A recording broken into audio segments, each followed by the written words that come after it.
Boa noite. A seccional gaúcha da Ordem dos Advogados do Brasil realiza nesta sexta-feira em Porto Alegre um ato público em seu auditório, em sua sede, com a denominação Reforma Política. Agora é a hora. O movimento de coalizão nacional em defesa da reforma política democrática visa consolidar o trabalho e intensificar coleta de assinaturas para apresentação de projeto de lei de iniciativa popular em defesa da reforma política.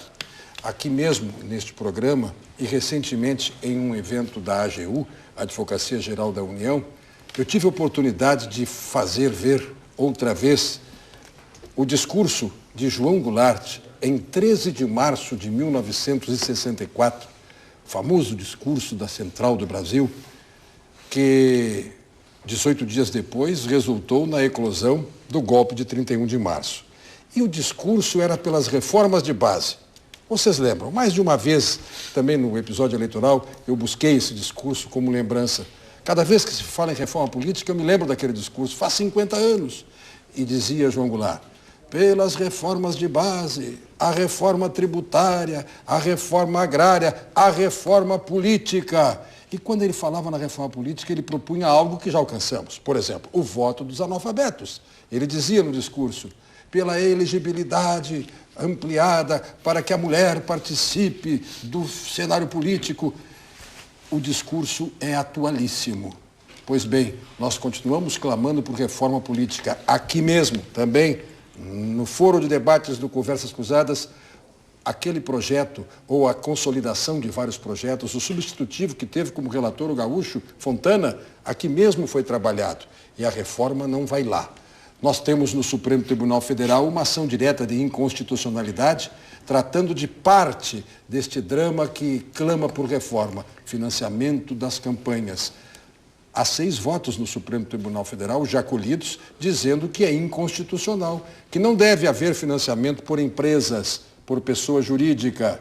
Mas o ministro Gilmar Mendes está com o processo agora com vista para oportunamente trazer até a mesa para recolher o seu voto e, quem sabe, por isso a gente não pode sequer imaginar proclamação de resultado, embora uma maioria já escancarada, mas veja bem, em tese qualquer daqueles ministros pode mudar o voto com o que vier lá de Gilmar Mendes. Então, nós temos a matéria suspensa lá no Supremo Tribunal Federal. E nós aqui todos os dias ouvindo falar. Reforma política, vamos acabar com a reeleição, vamos buscar governabilidade com coligações só nas majoritárias, de alto a baixo. Os partidos não podem ser de um jeito no Rio Grande do Sul, de outro jeito no Piauí. Todos esses temas estão em debate e estarão amanhã na sede da OAB, como estiveram recentemente lá na AGU. E agora vamos fazer este encontro.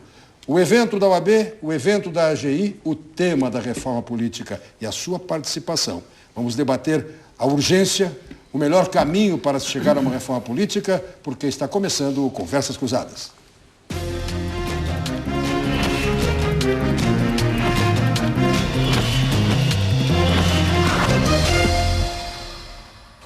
Convidados do programa, o vice-presidente nacional da Ordem dos Advogados do Brasil, Cláudio Lamáquia. O professor de Direito Constitucional, Marcelo Duque. O secretário da Comissão de Mobilização da Reforma Política no Conselho Federal da OAB, Aldo Arantes. E o professor de Direito Constitucional, César Saldanha de Souza Júnior. O Conversas Cruzadas tem o patrocínio de Funerárias Reunidas, parcelamento em até 12 vezes no cartão de crédito. Sistema Fecomércio, com você, a gente faz a economia girar. Univates, para quem explora, as dúvidas nunca acabam. E Fruc, viver é do jeito que você gosta. Atenção, hoje temos interativa. Você acredita em reforma política por iniciativa? Vamos lá para as 3 opções. Iniciativa popular, esta que a Ordem dos Advogados está buscando. Segunda opção, do Congresso, vai nascer no Congresso. Os parlamentares vão reformar o quadro político. Ou você acredita em reforma nenhuma? Ou seja, você não acredita na reforma? Primeira hipótese, você responde para 8401-0360, na primeira opção, iniciativa popular, ou então nem sai reforma. Opção 2, não precisa esperar pelo povo, o Congresso vai reformar. Opção 3, não haverá reforma, não acredito em reforma alguma. Você pode mandar ainda a sua opinião mais detalhada, além do voto, em conversas.cruzadas@tvcom.com.br. Ou venha no Twitter, então no singular, @Conversa Cruzada. E tem o meu Twitter também à sua disposição, @RS Cláudio Brito. Eu vou começar por quem nos visita, por quem vem aqui trazer a sua manifestação, pedindo a ele que, quem sabe, coloque antecipadamente o que amanhã comunicará lá na OAB, pelo menos em seus parâmetros, em seus pontos principais. Boa noite, professor Aldo. Boa noite, Cláudio Brito. Boa noite aos telespectadores desse programa Conversas Cruzadas. Eu venho aqui participar de um evento importante, patrocinado pela Ordem dos Advogados do Rio Grande do Sul, mas que, na verdade, é um evento que está sendo realizado também em outras cidades do Brasil. Hoje mesmo realizando um evento dessa natureza no Rio de Janeiro. No dia 20, realizamos em Campo Grande e estamos numa sucessão de atos que deverão ser realizados no dia 3 em Recife, no dia 4 em Fortaleza, no dia 9 em Natal, no dia 10 em Belém. Tudo isso em função de um projeto de iniciativa popular da Coalizão pela Reforma Política Democrática e Eleições Limpas. Esse é exatamente uma cartilha que sintetiza o que nós pretendemos, e esse é um livro que aprofunda o debate em torno do tema da reforma política democrática, porque há que qualificar. Quer dizer, a reforma política democrática, ela visa exatamente ampliar a participação da sociedade. Inscrição 46003, eu estou pedindo ao Conselho Seccional que, por favor, me encaminhe a cartilha para depois alimentar o nosso trabalho de acompanhamento de tudo isso. Pois bem, então, na verdade, a coalizão é uma articulação de entidades do movimento social. São mais de 100 entidades, entre as quais a OAB, a CNBB, o Movimento de Combate à Corrupção Eleitoral, as entidades sindicais, as entidades estudantis, a Federação dos Jornalistas. Então, é a maior articulação dos movimentos sociais desde a direta já. Então, eu acho que é um patrimônio político inestimável, que todos os democratas têm que perceber o significado disso. Porque se conseguiu que mais de 100 entidades se unificassem em torno de um projeto que pretende exatamente fazer a reforma política. E esse projeto, ele aborda 4 questões que nós identificamos como questões estruturantes que degradam o sistema brasileiro. Primeiro é a questão do financiamento de campanha. O projeto prevê o fim do financiamento de campanha por empresa e a adoção do que nós chamamos de financiamento democrático de campanha, que é o financiamento público, mas assegura o financiamento de pessoa física limitado em R$ 700 por pessoa, e na somatória não mais de 40% do financiamento público. Além disso, várias medidas são propostas contra o Caixa 2 e no sentido exatamente de assegurar a transparência do financiamento de campanha, desse financiamento democrático. Essa é a primeira questão, na nossa opinião, é a questão mais grave, mais importante, porque o financiamento de campanha por empresa gera corrupção. Nós estamos aí diante de uma grave situação e na verdade, é generalizada, é um problema estrutural, né? Nós discutimos muito com o pessoal do Movimento de Combate à Corrupção Eleitoral.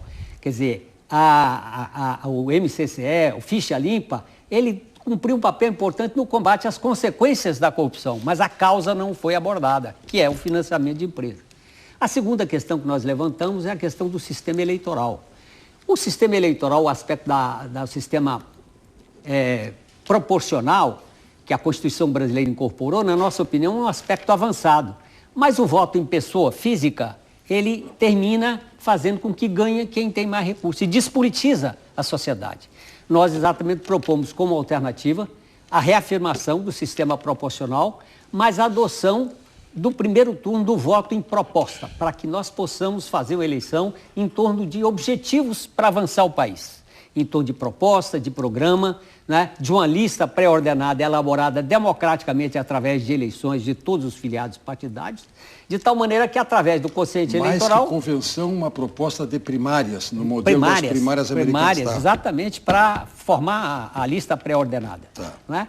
E essa lista pré-ordenada, ela, então, você no primeiro turno, com base no quociente eleitoral, define o número de vagas. Por exemplo, Porto Alegre, partido que tiver 5 vagas, ele disputaria o segundo turno com 10 dos primeiros da lista. Tá. Qual a consequência disso? Primeiro, fortalece partido político. Hoje você não tem partido, não tem identidade política e ideológica, né?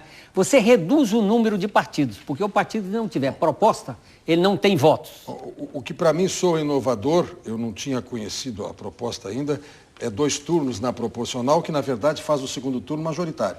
Faz o segundo turno majoritário. Exatamente. Votando na pessoa. Vota na pessoa. Então, na verdade, é uma proposta mais de acordo com a cultura política brasileira. Porque você, no primeiro turno, você leva o patamar da luta política em torno de proposta, de ideia, de uma lista, mas o segundo turno você assegura ao eleitor fazer a opção que ele possa fazer. Terceira. Então, como consequência disso, você fortalece o partido, reduz o número de partidos, reduz drasticamente o número de candidatos. Porque como você vai ter de candidato apenas o dobro das vagas, então uma Câmara Municipal que tem 41 vereadores só vai ter 82 candidatos. Reduz drasticamente o custo de campanha, permite a fiscalização, porque se você tem um número menor e o financiamento é mais ou menos igual a todos, quer dizer, aquele que eventualmente estiver fazendo um financiamento ilegal, Caixa 2, vai ficar transparente.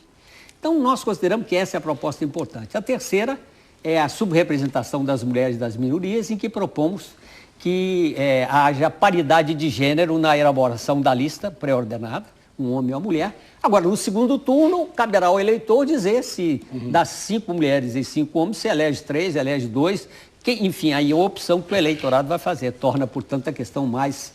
E nós consideramos que isso é importantíssimo, porque, afinal de contas, as mulheres representam mais de 50% da sociedade. E no Congresso tem 9%. Tá? E, além disso, também há proposta de estímulo a que os partidos incorporem representantes de minorias, dos negros, dos índios, etc, etc.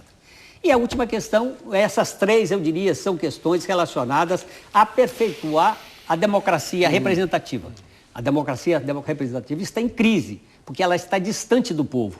Esses são mecanismos no sentido de aproximar a democracia representativa da aspiração da maioria da sociedade. E a Constituição brasileira diz que a nossa democracia se exerce de 2 formas, pela democracia direta e pela democracia representativa. Então, pois bem, no fato, a realidade é que a democracia direta, que se exerce através do plebiscito, referendo e projeto de iniciativa popular, e esse é um deles, na verdade, praticamente não é utilizada. Então, o que nós pretendemos é propor uma regulamentação que torne, em casos importantes, digamos, o acordo internacional, que possa ser lesivo aos interesses do país, que isso seja submetido a uma consulta popular. Aí tem uma série de questões que aqui eu não quero entrar no detalhe. Agora, para finalizar, nós temos a convicção de que qualquer reforma política ela é feita pelo Congresso. Agora, ela pode ser feita com o Congresso ouvindo a sociedade ou não ouvindo. Então, na nossa opinião, esse projeto de iniciativa popular, para que ele possa surtir o efeito, é necessário construir uma grande união do povo brasileiro, de todos aqueles independentes de partido político. Aqui não se trata de partido X ou Y, trata-se de união do povo brasileiro, como nós fizemos nas diretas já. Porque a reforma política, e cada vez mais isso vai ficando claro, ela é um referencial para outras reformas, para a modernização do Estado brasileiro. Então, a união do povo, um processo de mobilização que demonstre ao Congresso Nacional que é necessário realizar uma reforma política, é necessário que o Congresso leve em conta essa aspiração da sociedade, na nossa opinião, é fundamental. E daí porque a OAB, digamos, dando consequência, e aí com destaque à OAB do Rio Grande do Sul, a OAB Nacional, com o nosso presidente Marcos Vinícius, ela resgata a tradição de compromisso com a luta democrática. Durante a ditadura militar, a OAB lutou contra a tortura, lutou contra... Quer dizer, na defesa dos direitos humanos, teve um papel importante na luta pela democracia. Na opinião da OAB, a atualização da luta democrática hoje é a luta pela reforma política. Bom, o 4º item seria? Exatamente, o fortalecimento dos mecanismos da democracia direta. Ou seja, nós teríamos, para mais oportunidades, plebiscito, referendo e projeto de iniciativa popular. Tornaria eles mais usuais, com regras que, digamos, que em determinados casos fossem submetidos à apreciação popular. Muito bem. Professor Marcelo Duque, ouvida esta introdução da Ordem dos Advogados do Brasil, foi isso que nos trouxe o doutor Aldo Arantes, como é que o senhor se posiciona? Bom, boa noite a todos, em primeiro lugar, aos telespectadores também. Veja, eu penso que todas essas preocupações levantadas pela OAB são absolutamente relevantes, não há sombra de dúvida. Mas me parece que hoje o grande foco da nossa reforma política deve passar pelo barateamento das campanhas eleitorais. Veja, quando o doutor Aldo, com propriedade, comenta que uma das metas dessa proposta da OAB é o término do financiamento privado, de campanhas por meio de empresas, eu me pergunto, de que adianta acabar com o financiamento privado se as campanhas eleitorais permanecem tendo um custo astronômico? Essa eu acho que é uma questão importante de nós debatermos. E aí vem o sentido de talvez aquela que seja uma das grandes metas racionais de uma reforma política. O único sistema eleitoral que contribui decisivamente para o barateamento das campanhas eleitorais é o sistema de voto distrital. Eu acho que isso nós não podemos abrir mão de uma reforma política. Por quê? O sistema de voto distrital parte da seguinte racionalidade. O Estado, no caso das campanhas, tanto para deputado federal quanto estadual, é dividido em tantos distritos quantos forem os números das cadeiras em disputa. Vamos para sempre facilitar o telespectador. O caso gaúcho, nós temos 55 cadeiras na Assembleia Legislativa. Eleição para deputado estadual, o Rio Grande do Sul será dividido em 55 distritos. Exatamente. Pergunto, e deputado federal, que são 31 vagas, é menos distritos? 31 distritos. Ou seja, os distritos são divididos na exata proporção das cadeiras a serem preenchidas. Bom, então se pega o mapa do Rio Grande, se divide uma vez por 55, outra vez por 31, todas as regiões geográficas contempladas, mas de acordo com cada eleição. É esta a ideia. Essa é a ideia. Tá. E dentro de cada distrito, os candidatos disputam como se fosse uma eleição majoritária. É uma eleição majoritária. Perfeito. Ou seja, cada partido pode indicar um único representante por distrito. Ou seja, vamos supor que o nosso distrito seja a Grande Porto Alegre. Cada partido pode indicar um único candidato a deputado federal no distrito de Porto Alegre. E o mesmo aconteceria na eleição para deputado estadual, caso o distrito também fosse a cidade de Porto Alegre. Qual é a grande contribuição desse sistema? O custo da eleição fica muito menor, porque a campanha é feita única e exclusivamente dentro do respectivo distrito. Ou seja, se o distrito é a Grande Porto Alegre, de nada adianta um candidato fazer campanha em Uruguaiana, ou na Serra, ou no litoral, porque aqueles eleitores inscritos fora do distrito não podem votar nesse candidato.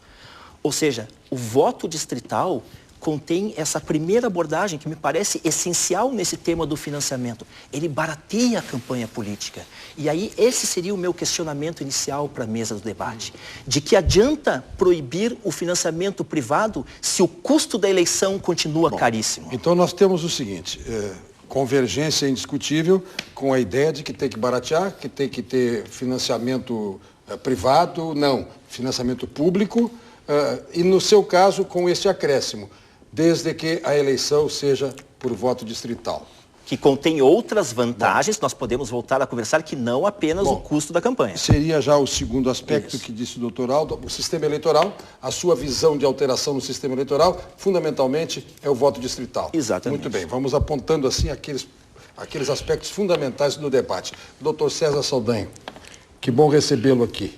Muito boa noite, muito obrigado pelo convite.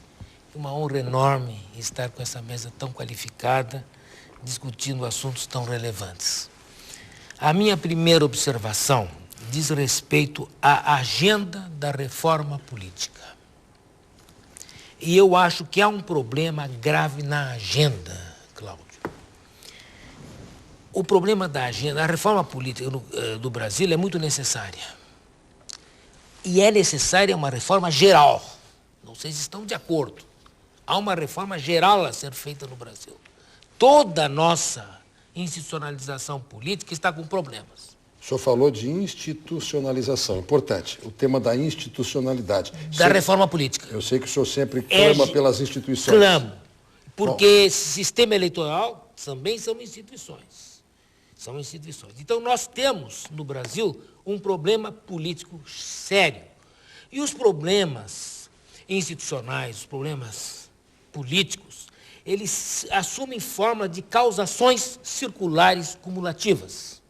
Ou seja, um fator errado alimenta outro fator errado, que realimenta um outro fator errado, que alimenta outro fator errado. Popularmente conhecido como círculo vicioso. Círculo vicioso. Certo. Então, Por favor, de novo, com a sua nomenclatura, que ela é interessante. Causação circular, repetitiva, cumulativa, negativa.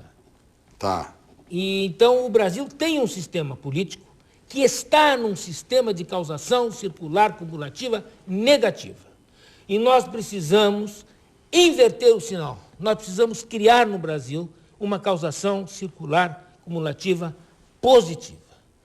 E uma reforma sozinha não vem isolada. Reforma do sistema eleitoral está dentro de um sistema político mais amplo. E esse sistema político mais amplo causa uma consequência sobre o sistema eleitoral. E o sistema eleitoral reforça o sistema político mais amplo. Veja bem, nós vivemos numa crise de corrupções em cima de corrupções. Não está se falando de corrupção do sistema eleitoral. Sobre o sistema eleitoral não se vê grandes denúncias. Nós estamos assistindo denúncias do sistema político em torno da presidência da República, em torno dos órgãos gerais do país. Isso que está todo mundo também discutindo. Então, eu quero colocar a minha posição. Nós temos que tratar a reforma política de uma maneira holística, de uma maneira de conjunto, e nos perguntarmos qual é o problema político brasileiro prioritário. Essa é a pergunta. Qual a sua resposta? A minha resposta é o agenciamento dos poderes políticos. Por quê? Vou te explicar num pontinho-chave. No Brasil, nós entregamos a uma pessoa, chamado Poder Executivo, o Estado, com toda a sua maquinaria essencial, com milhões de funcionários, o governo, e um governo absoluto, um governo irresponsável perante o Congresso. E toda a administração, gente, toda a administração, nós entregamos a uma pessoa e a um partido, a mim não interessa o nome, entregamos a uma pessoa e a um partido o Estado, o governo e a administração. Se nós não tocarmos nessa fusão, não adianta mudar sistema eleitoral, sistema disso, se eu entendo bem. Há uma ordem. Duque, por favor, me empresta a tua Constituição. Se eu entendo bem, o professor Saldanha quer mexer aqui. Talvez nela toda. Eu tenho que mexer na Constituição como um todo. Tá. Porque essa Constituição, ela era para ter sofrido uma revisão constitucional. Em 93... E a revisão constitucional foi frustrada. Infelizmente, na presidência Sarney, ela foi totalmente frustrada. Porque a obra do Constituinte acabou ficando apressada. O Palácio do Planalto tinha interesse, à época, de minar a solução que o projeto de Arinos, que era patrocinado por Tancredo, que queria separar o Estado do governo e da administração. Essa era a ideia de Tancredo e essa era a ideia do projeto do Arinos. Sapientíssimo. E o que ocorreu? Com o ingresso de Sarney na presidência da República, ele exorcizou essa separação de Estado, governo e administração e criar governos responsáveis e adotou um presidencialismo imperial que manteve medida provisória, outro ponto da reforma política. Que é o velho decreto-lei. O velho decreto-lei. E não vejo uma palavra crítica de reforma política sobre essa medida provisória. Claramente, professor César, eu mostro a Constituição e digo que o professor César Saldanha defende uma reforma muito ampla da Constituição, dos pontos chaves da Constituição. Um consenso nacional. Pregando o parlamentarismo, nacional. Visivelmente. Não uso nomes, porque os nomes são enganadores. Não, nomes são enganadores. Não, mas monarquia não, né? Não, claro que não. Não, porque... Não, e nem falo em parlamentarismo, com todo respeito. Mas o senhor quer separar o seguinte... Estado é uma instituição de todos. Não pode ser partidarizada. A presidência da República exercerá a chefia de Estado. Pode ser o presidente. Do parlamento sai alguém para ser o chefe de gabinete de governo. O governo que tem que ter maioria parlamentar. E a administração é contínua, técnica, com carreira, profissional, com carreiras. Muito bem. No Brasil se fusiona tudo isso no mesmo órgão. Então, essa é a reforma crucial. Nós temos colocado aí bons pontos. Financiamento de campanha, barateamento das campanhas, o adendo do voto distrital como mecanismo para se facilitar esse controle e gerar esta diminuição das despesas. O professor Saldanha propondo que se separe administração, Estado e governo, o que implica a reforma constitucional, sem dúvida, e a OAB reunindo-se amanhã para um projeto de lei de iniciativa popular com mais de uma centena de entidades que representam a sociedade civil em todos os seus matizes e atividades. E aí, professor Lamacchia, a nossa Ordem dos Advogados do Brasil se posiciona neste limite do projeto de lei, ou se a coisa crescer de tal maneira nas ruas para uma emenda constitucional ou uma constituinte, como é que a OAB vai encarar? Bom, Brito, primeiro te cumprimentando, quero cumprimentar os nossos telespectadores, quero cumprimentar o nosso querido Aldo Arantes, que vem aqui hoje ao Rio Grande do Sul e que tem feito um trabalho belíssimo no âmbito do Conselho Federal da OAB, visitando as seccionais e trazendo primeiro um grande debate para este tema que nós entendemos que é um tema fundamental para o país. Cumprimentando o nosso querido professor Saldanha, professor Marcelo, e quero aqui, de uma forma muito especial também, cumprimentar que está aqui conosco no estúdio, a Fabiana Bart, nossa conselheira seccional, e que tem feito um trabalho também belíssimo aqui no estado do Rio Grande do Sul e no âmbito federal também, no âmbito do Conselho Federal, e que tem capitaneado esta discussão da reforma política aqui no nosso estado. Eu, Brito, quero ficar nessa primeira intervenção num ponto que me parece que ele é relevantíssimo e é exatamente o alicerce, na minha avaliação, de toda a nossa discussão no que diz respeito à reforma política e principalmente no projeto de iniciativa popular, capitaneado pela OAB e por essas mais de 100 entidades da sociedade civil organizada que se conjugaram em torno de um projeto, de uma ideia e principalmente de uma discussão que o país clama, e tu fostes muito feliz, Brito, na abertura do programa, já trazendo a fala de João Goulart, ou seja, há mais de 50 anos nós falamos que precisamos das reformas de base, nós falamos que precisamos de uma reforma política neste país, nós falamos que precisamos de uma reforma tributária. Pois bem, a OAB, a CNBB, o Movimento de Combate à Corrupção Eleitoral, estas entidades que representam a sociedade civil, se reuniram em torno de uma ideia, em torno de um projeto de iniciativa popular. Mas, como eu dizia, eu quero ficar no ponto central, e aqui acatando uma provocação do professor Marcelo, exatamente no que diz respeito ao custo das campanhas. Acho que o senhor está coberto de razão. Um dos maiores males do nosso país, na minha avaliação, no que diz respeito às campanhas eleitorais, hoje está no custo das campanhas eleitorais. Professor Saldanha, nós saímos de uma eleição em 2010, e é bom que o telespectador grave esses números, com um custo, Brito, da nossa campanha eleitoral em 2010 de 48 bilhões de reais. Chegamos, Aldo, em 2014, com um custo de algo em torno ou perto de 80 bilhões de reais, 75 bilhões de reais. E ninguém foi parcimonioso, todo mundo gastou. E muito, né, Brito? E vamos mais. Estes 75, estes 80, ou fiquemos com os 48 de 2010, mas vamos pegar este número hoje de 75 bilhões de reais, nós faríamos 3 Copas do Mundo. 3 Copas do Mundo nós faríamos com estes recursos. Mas aqui eu pego o gancho. Recursos que nós poderíamos utilizar para outras coisas. Nós sabemos das carências que o nosso país tem hoje.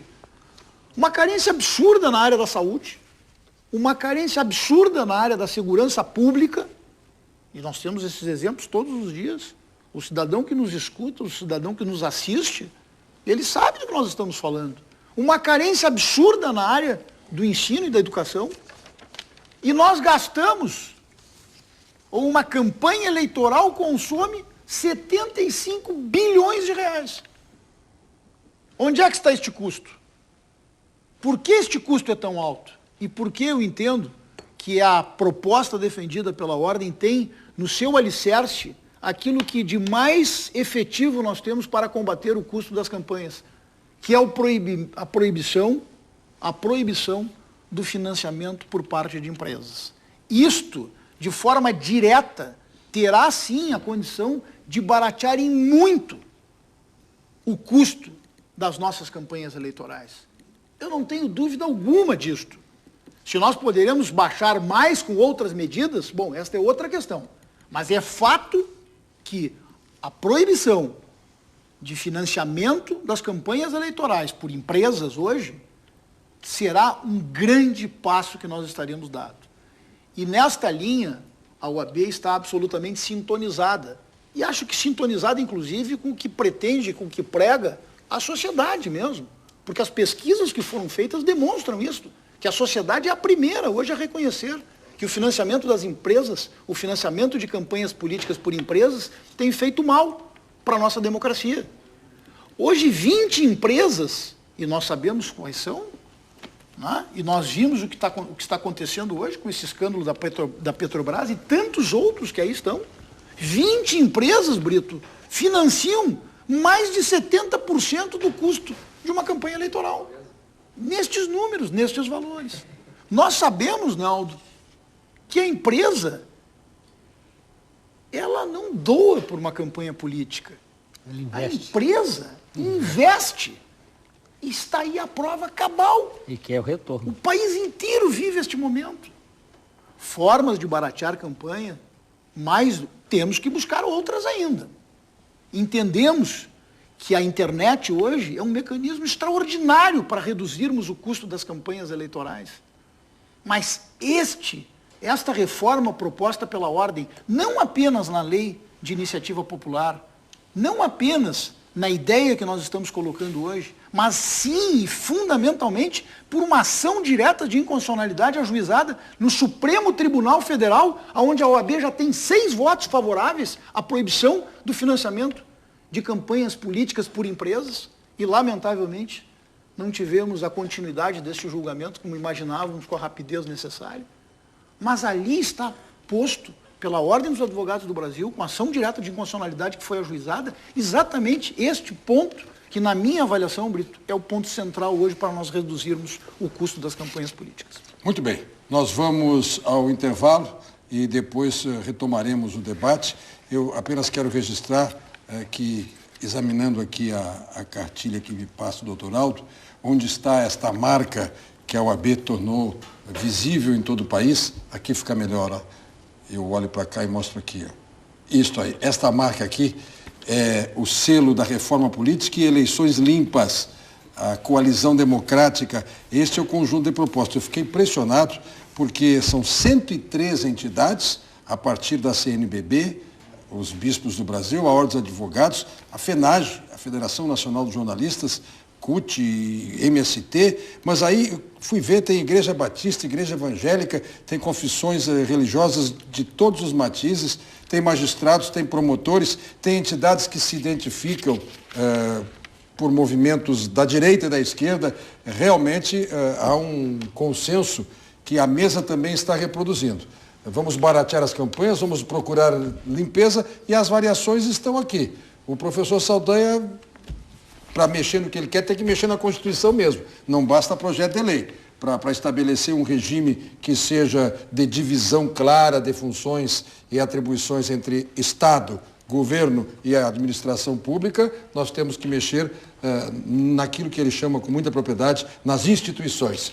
E com este aspecto múltiplo, nós vamos ao intervalo e já voltamos.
do Estado. Você participa do nosso programa respondendo: você acredita em reforma política por iniciativa popular, na primeira opção, iniciativa do Congresso, na segunda opção, ou nenhuma? Ou seja, você não acredita em reforma política. Nós vimos que os telespectadores também participaram pelo e-mail conversas.cruzadas@tvcom.com.br, o Renato Manfroy, Paulo Bastos e Dirce Maria Remsen. E trouxeram como mensagem, também tem o Twitter ali, @Conversa Cruzada, mas o meu, que daqui a pouco eu dou uma conferida, @RS Cláudio Brito.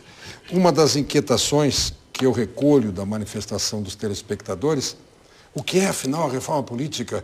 A gente entende esse clamor, daqui a pouco chega aqui, mas explica o voto distrital, como é esta divisão de tarefas, vamos simplificando ainda um pouco, que o professor Saldanha prega. A presidência da República não pode enfeixar o Estado, o governo e mais a administração, no dizer de César Saldanha. Afinal, que texto é esse? São 103 entidades signatárias representando a sociedade civil e as assinaturas sendo recolhidas para a apresentação de um projeto de lei, que não pode contemplar, por exemplo, a proposta do professor César, que ali seria uma reforma na Constituição. Inscreveu-se, com toda a razão para replicar, o professor Aldo Arantes. Foi quem começou, a réplica dele. Eu gostaria de fazer alguns comentários. Primeiro, a coalizão, a OAB, nós temos a convicção de que o problema mais grave no atual momento é a questão do financiamento de campanha por empresa. É claro que existe um conjunto de outras questões. É claro que nós necessitamos de reformas desse país. Reforma da educação, reforma da saúde, reforma agrária, reforma urbana, reforma do sistema judiciário. Mas, na nossa opinião, isso passa por uma reforma política, pela alteração do perfil do Congresso. Porque com um Congresso que ele é financiado pelo poder econômico, ele termina tendo um determinado resultado. Daí porque... Aliás, um detalhe, me perdoe, apenas para aproveitar e casar a nossa interativa com a sua exposição. Ao fim e ao cabo, de qualquer maneira, o Congresso é quem vai votar. A fim e ao cabo, é o Congresso que vai votar. Lá na interativa, o que está cometido ao Congresso é a ideia da iniciativa da reforma, certo? Você sabe que é o Congresso quem vai votar, seja o projeto de iniciativa popular ou o projeto nascido dos parlamentares. Então você responde na interativa se acredita na iniciativa popular, na iniciativa do Congresso ou em nenhuma iniciativa. É isso. Pois bem, então voltando, essa convicção de que a questão mais importante, a questão do financiamento de campanha, tem a ver com as consequências do financiamento. Primeiro, está relacionado com a corrupção eleitoral.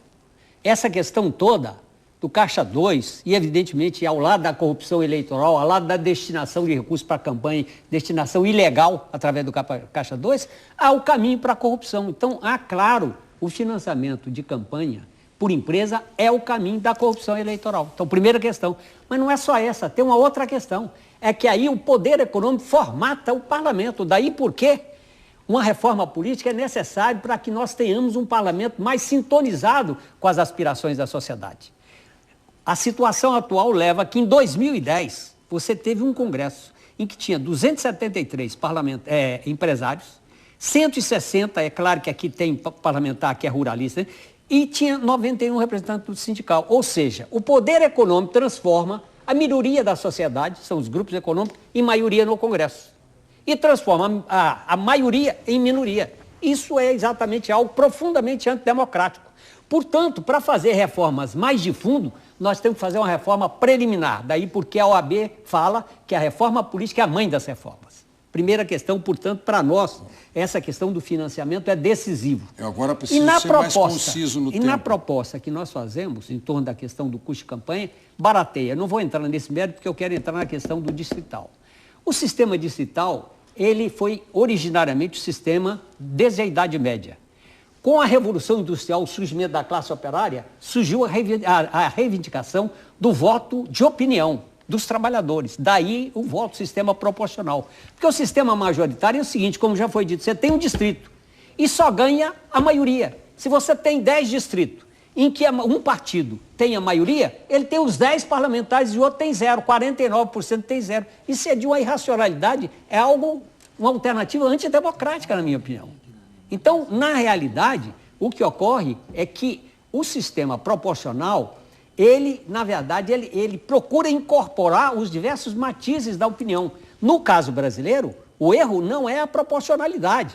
O erro é exatamente o voto em aberto. A proposta da OAB traz um sistema sistema proporcional, claro, mas é um sistema proporcional que define o número de vagas. Tá, e depois... E que define, portanto, o voto de opinião. E depois no segundo turno é que você vai para uma opção aí em torno... Aí é como voto distrital, é voto majoritário. É voto majoritário, mas dentro da lista. Tá. Da lista pré-ordenada que foi aprovada no primeiro turno. Então, na verdade, são duas propostas bastante diferentes e que, na nossa opinião, essa proposta da proporcionalidade, ela leva em conta o voto de opinião.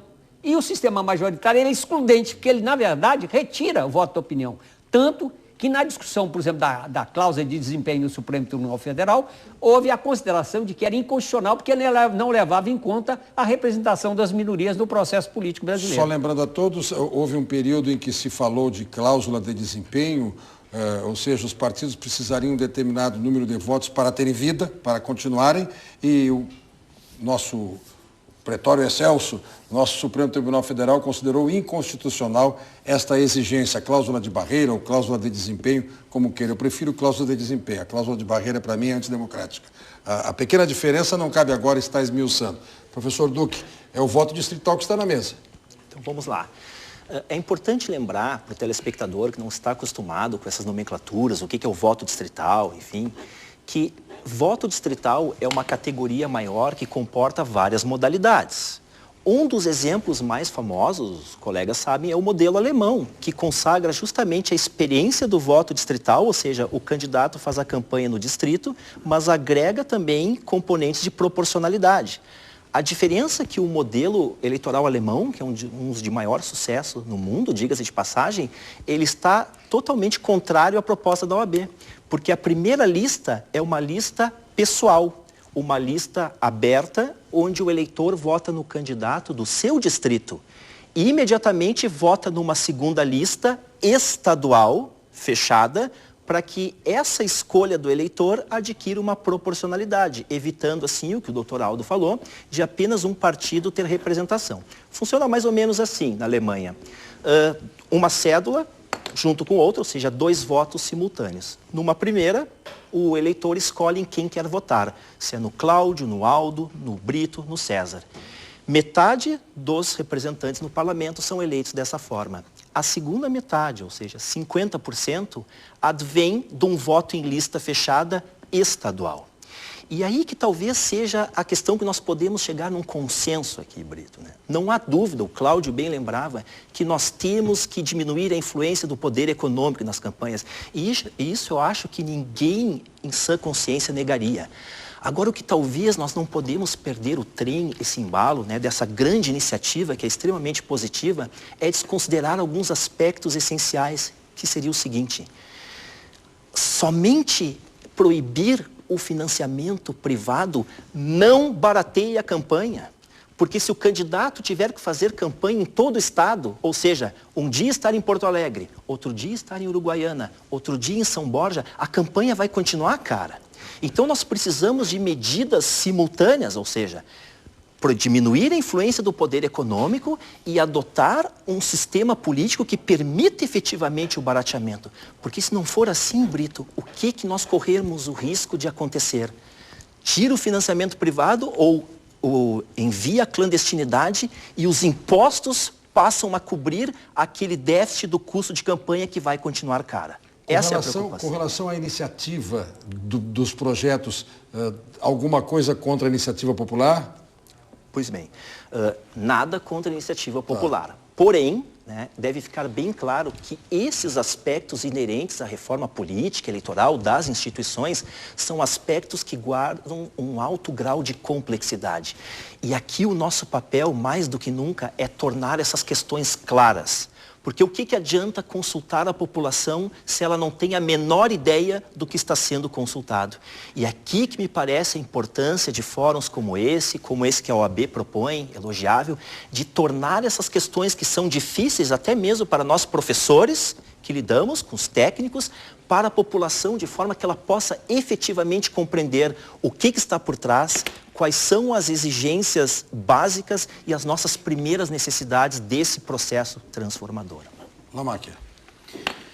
Bom, Brito, eu nisso discordo do professor Marcelo, porque quando se afirma que acabar com o financiamento por parte de empresas não barateia a campanha, e eu acho que a ideia até não foi essa colocada por ele, porque, de fato, se nós tivermos hoje a proibição do financiamento de empresas, nós já estamos cortando tremendamente esses recursos todos, estes números todos que nós agora colocávamos na nossa manifestação. Ou seja, hoje é claro, é evidente que a possibilidade das empresas financiarem as campanhas políticas é o mote de todo este volume de recursos que aí está posto.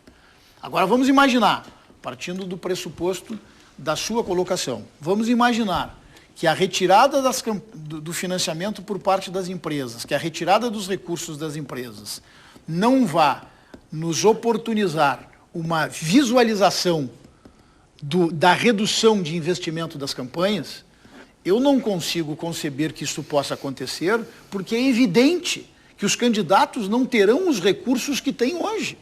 Então vamos de novo, vou pegar alguns números para que nós possamos refletir sobre tudo isso que estamos colocando e para que o telespectador entenda. Se nós falamos em 48 bilhões de reais investidos numa campanha, se nós falamos em 70, 75, 80 bilhões na campanha de 2014 e formos buscar, Brito, 70% desses recursos das empresas e retirá-los deste processo, nós vamos ver, evidentemente, uma redução significativa do custo das campanhas eleitorais.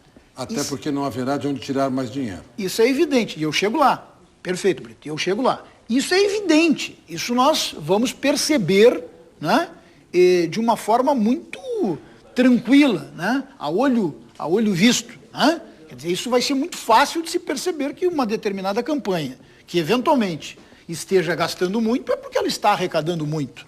E aí, Brito, e só concluindo, aí eu chego exatamente no que tu acho que tu ias me provocar. Se isto acontecer, o que nós estaremos fazendo? Nós estaremos de forma direta combatendo o quê? O caixa 2 da campanha. Porque ele vai ficar evidente, ele vai aparecer. Porque o dinheiro é proibido, o financiamento pela empresa é proibido. Nós temos uma limitação de financiamento por parte do cidadão, de forma democrática. E as campanhas não vão baratear, não vão baixar no seu custo. Para saber se a campanha é cara ou barata, basta olhar. Basta olhar. Basta ver. Professor Saldanha, conclua esse bloco para nós, por favor. Eu concluiria. Desculpe que eu fiquei um pouco emocionado na primeira parte. Mas eu... O senhor acha que está aqui porque... Mas é que o tema é emocionante. O tema é emocionante. Agora eu vou ser... É uma das suas... Doutor César, se me permitir, já estivemos juntos tantas vezes, sim, no ambiente acadêmico, especialmente. Uma das características que tem provocado encanto naqueles que ouvem o senhor, independentemente do conteúdo, que este é indiscutível, é justamente essa capacidade de ser translúcido, transparente, porque não trava a emoção. O senhor não deixa a emoção escondida e não atrapalha em nada o seu saber, fique tranquilo, ao contrário. Cláudio, o senhor é tão bondoso e tão gentil que me derruba assim por dentro, me comove. Muito obrigado, alegria estar aqui. Então eu vou baixar o tom, agora vou aumentar o tom da minha crítica. Vai aumentar o tom da crítica, tá bom? Vou aumentar o tom da crítica. Sabe o que me parece esse projeto? Posso ser franco? Claro. Então vou ser franco. Por que nós fusionamos Estado, governo e administração? Montou-se uma máquina partidária com grupos de interesse, etc., que hoje domina o Estado, governo e administração. Ou seja, eu acho que a coligação de forças que hoje domina Estado, governo e administração não perderá mais eleições à presidência da República. A máquina está montada, não tem como perder mais eleições, correto? Agora, essa coligação, que dificilmente perderá eleições à presidência da República, nós estamos indo para um partido único no Brasil. Tem um ponto fraco, ainda não domina o Congresso. Ainda não domina o Congresso. Porque no Congresso conseguem se eleger líderes independentes. Por quê? Porque a lista da votação proporcional é aberta. Este projeto, atrás de uma série de iscas para desviar a atenção, ele quer mesmo é fechar as listas, para que os candidatos que vão conseguir candidatura sejam aqueles apoiados pelos grupos organizados da sociedade. E aí eu concluiria. A mesma coisa do voto distrital. Não, o voto distrital é maravilhoso, porque quem vota é o cidadão, é o povo. Não vamos discutir esse projeto. Desculpe, vamos discutir o projeto. Então, o seguinte... Porque lá acaba tendo lista também. Está faltando, então, o grupo de poder, vou terminar agora, o grupo de poder já controla o Estado, o governo e a interação. E acho que vai ficar por muito tempo. Eu acho que estamos indo numa situação tipo assim, Venezuela, de domínio total. Agora, vamos identificar fundamentalmente três... Está faltando dominar... Só um pouquinho. Está faltando dominar o Congresso. 3 partidos. E com as listas fechadas, os grupos organizados que dominam, que podem dominar os partidos, já dominam muitos, mas podem dominar os partidos, eles vão fazer as listas. E o eleitor votando obrigatoriamente nas listas, aliás, o que é inconstitucional. Lista fechada é inconstitucional, mas está no projeto. Votando nas listas, esta coligação de forças fará necessariamente maioria no Congresso. Bom, eu só queria... Então, minha tese é essa. Esse projeto faz parte de um projeto totalitário que, me parece, hoje, agora estou assustado, está em curso no Brasil. Bom. E se nós precisamos resistir a reforma realmente eleitoral, todos sabemos, os cientistas políticos sabem, tem que ser o voto majoritário distrital misto. Isso hoje não tem mais dúvida. E em que o eleitor vota diretamente no candidato. Esse sistema aí é para permitir que os grupos organizados que dominam a maioria dos partidos possam, montando as listas, eleger a maioria no Congresso. Então vamos por partes. Nós temos o sistema proposto pela OAB, nós temos o sistema proposto aqui no debate, no nosso debate pelo Marcelo, e nós temos a sua ideia de repelir as duas propostas porque elas contêm listas, e listas fechadas. Fechado. Esse é o problema. Muito bem, esse é o problema. Esse é o problema estratégico para domínio quando do o senhor Congresso. fala de domínio por um partido único, na verdade... Não, de um grupo, de uma coligação. Que hoje é o PP, o PMDB e o PT majoritariamente. Eu não quero falar em nomes. Tudo bem. Eu sinto que há uma coalizão de forças que leva para uma determinada situação. Muito bem. Vamos, e os projetos até aqui conhecidos são insuficientes para enfrentar essa realidade. Essa é a sua ideia? O projeto leva a isso, esse projeto aí leva. Muito bem. Vamos ao intervalo e vamos colher também a sua resposta na interativa. Já voltamos.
Eu vou ter que providenciar, acho que um espaço, um apartamento, que nem o professor Brossard. O professor Brossard, além da sua residência maravilhosa, tem um apartamento no centro da cidade só para livros. Eu vou ter que fazer a mesma coisa, porque o Conversas Cruzadas me proporciona essas maravilhas. O Marcelo Duque me entrega aqui curso de Direitos Fundamentais, Teoria e Prática. Olha, só esse prefácio do José Nery da Silveira, apresentação da Cláudia Lima Marques. Todo mundo já sabe, ele tem aqui o Pelé e a Hortência, fazendo a apresentação do livro dele. Professora Cláudia. Exatamente, sobre direitos fundamentais, um garantista como eu recebe muito bem. E aqui tem mais do que isso. Aqui tem ainda um depoimento de vida, meu querido Duque. Aqui tem a ciência e este encontro destas feras que estão assinando contigo. E o professor Aldo me entrega Alma em Fogo, Memórias de um Militante Político. Olha aqui. Opa, para cá. Eu estou cercado de emotivos. César Saldanha, que provocou lá no Amilcar Macedo uma manifestação bonita do nosso telespectador, o promotor Amilcar Macedo, saudando a sua presença aqui. E o Aldo Arantes entregando um pedaço da alma aqui para nós. Muito obrigado. Sucesso. 1 minuto para cada convidado. Começo pelo Marcelo Duque. Então vamos lá. Apenas para deixar bem claro para o telespectador. O financiamento privado deve sim de empresas ser extirpado do processo eleitoral. Deve ser evitado porque ele corrompe o processo eleitoral. A única questão é que não basta retirar o financiamento privado se não tomarmos medidas efetivas de barateamento das campanhas. Porque, do contrário, ainda que o custo da campanha baixe, vai sobrar para o cidadão, via impostos, continuar financiando campanhas eleitorais ainda caras. Então, nisso, eu estou de acordo com a OAB sem problema nenhum. A segunda questão que me parece muito importante, e também vendo a manifestação dos nossos telespectadores, é qual vai ser o veículo para levar esse debate da reforma política para o Congresso Nacional. Porque nós não podemos esquecer que o ordenamento constitucional vigente, ou seja, as regras do jogo, transferem para o Congresso Nacional a palavra definitiva sobre esses assuntos. De modo que, se nós não sensibilizarmos o Congresso Nacional, nada feito. Olha aqui. José Luiz Alves. A proposta da OAB tem um viés de esquerda. O professor César tem razão, segundo está dizendo Zé Luiz, que diz mais. Cláudio Brito relembrar João Goulart, se você lembrar não vai sair reforma, a Constituição precisa de revisão. Ele não gostou que eu lembrei do João Goulart. E não gostou da proposta da OAB, que ele disse que é de esquerda. Olha aí, já dá para saber como é que o que o José Luiz Alves pensa. Hugo Enéas de Lima e mais 13 que com ele assinam em grupo. Ocimar Duarte, muito obrigado. Edileine Bizinella, responde para mim como posso sugerir uma pauta para o Conversa Cruzada? Tema apropriadíssimo, este de agora. Tem outro muito sério. Então você manda um e-mail, conversas.cruzadas@tvcom.com.br, certo? É isso aí, está ali o e-mail. Mande Edileine Bizinella. E muito obrigado por estarem participando também aqui. Professor. Eu queria dizer o seguinte, respeito às opiniões que foram dadas aqui, eu acho que isso é que ajuda a sociedade, mas quero dizer que essa afirmação do professor Saldanha de que esse projeto é totalitário realmente é não discutir o conteúdo do projeto, que aqui são mais de 100 entidades. Será que essas 100 entidades da sociedade civil, entre as quais a OAB, a CNBB, a Federação dos Jornalistas, a União dos Vereadores do Brasil, isso é tudo de esquerda? Não de esquerda. Então, na verdade, essas entidades apoiam esse projeto. A CNBB reafirmou a posição em torno desse projeto agora, recentemente. Então, na verdade, é ideologizar o debate. Isso é ruim, isso não contribui. Vamos no mérito do problema, vamos discutir o mérito e não vamos carimbar para tentar exatamente confundir a discussão. Quero dizer o seguinte, que quanto a essa questão do financiamento de campanha, eu já falei, quero dizer rapidamente sobre o problema do sistema eleitoral. Na verdade, é o seguinte, o sistema eleitoral distrital ele é excludente. Historicamente, eu já disse, ele surgiu na Idade Média e foi substituído em vários países pelo sistema proporcional em função da Revolução Industrial e da representação, quer dizer, proporcional dos diversos segmentos da sociedade. É bom saber que no Brasil, na República Velha e na monarquia, durante 70 anos foi aplicado o sistema distrital no Brasil. Foi a Revolução de 30 que instaurou o sistema proporcional.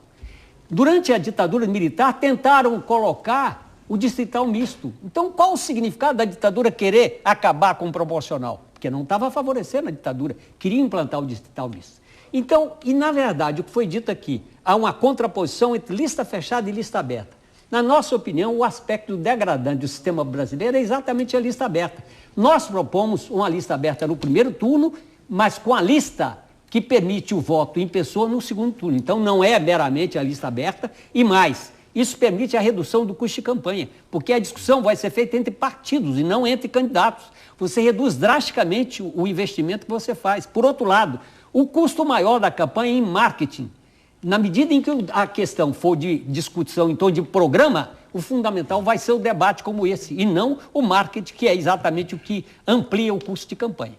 Anapoliense ou anapolitano? Anapolino. Anapolino, muito bem.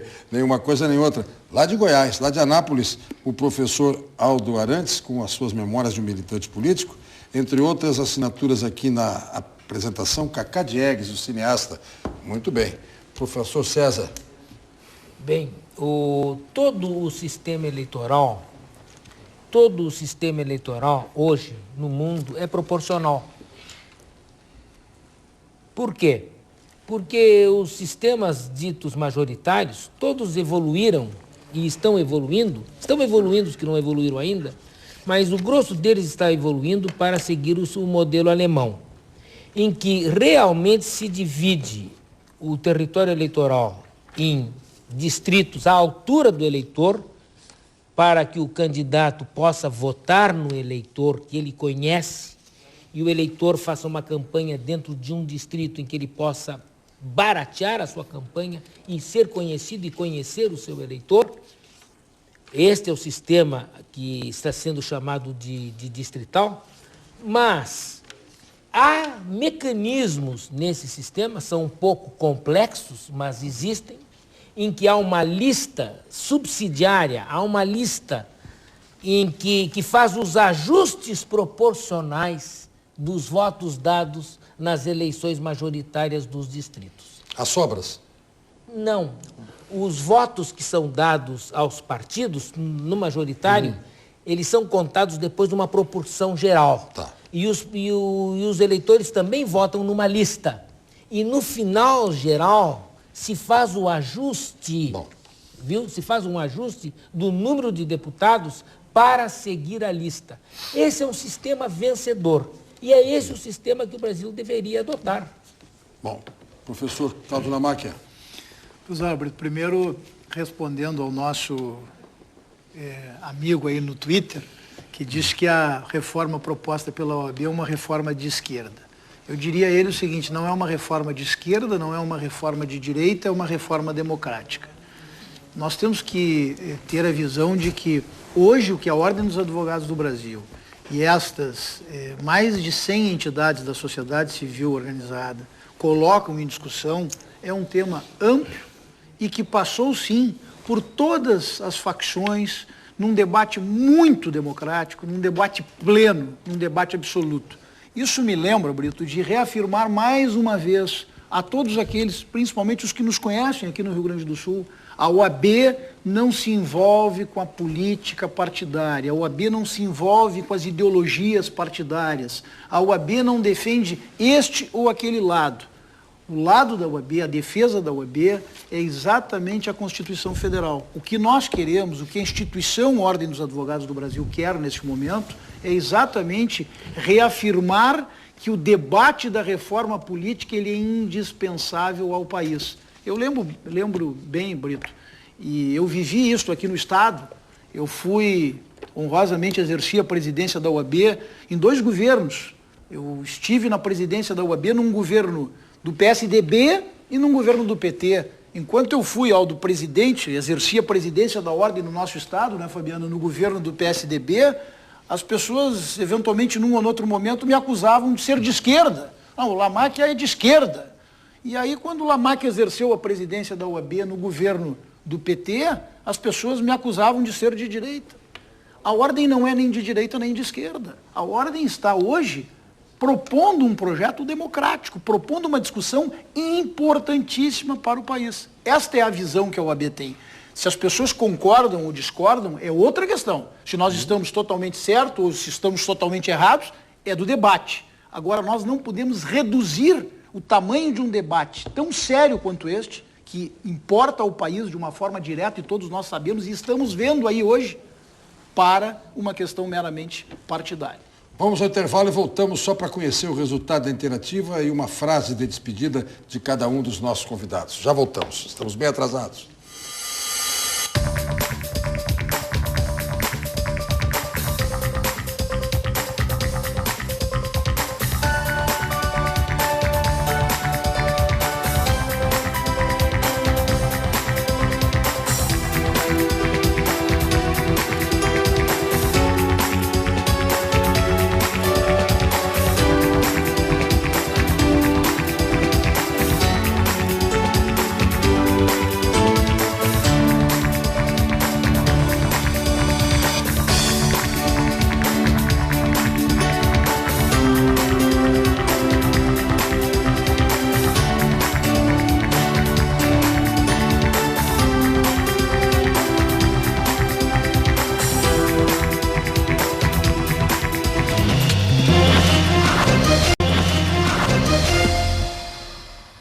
Muito bem, o Conversas Cruzadas está chegando ao fim. Estamos até um pouquinho adiantados, perdão.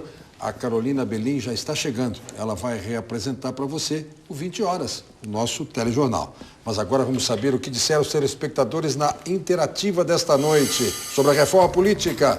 Olha lá, 59% das pessoas que se manifestaram disseram que aceitam a iniciativa popular, acreditam na iniciativa popular.